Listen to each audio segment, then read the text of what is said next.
Hi, this is Dale O'Shills, pastor of Church of the Redeemer. Thanks so much for joining me today for our devotional time. I want to talk to you about an area of your life that I think is so vital to understanding, to grasping how to handle these kind of circumstances. It's when you're rejected. The reality is everybody is rejected in life. It happens to people in the schoolyard. It happens at work.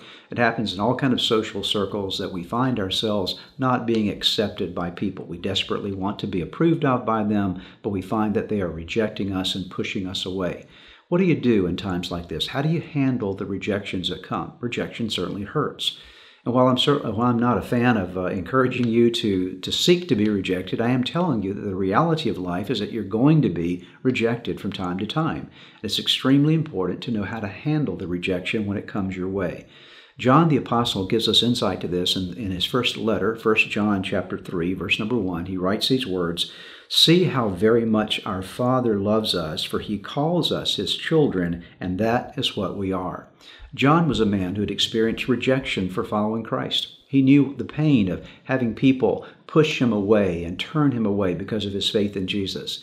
And he makes this statement in his first letter. He says, "Remember this, we are people who are loved by God." And that's the reminder I have for you today, that when people reject you, and they're going to reject you, not everyone's going to like you, but when people reject you, fall back on the fact, fall back on the reality that there is a God who loves you. No matter how many people may walk away from you, God is with you. He is embracing you with his love. In fact, one translation says that he has lavished his love on us by calling us his very own children. You're a child of God. You're loved by God. You're affirmed by God. You're accepted by God. Live in the confidence, the assurance of that acceptance. Don't let rejection rob you of that kind of joy.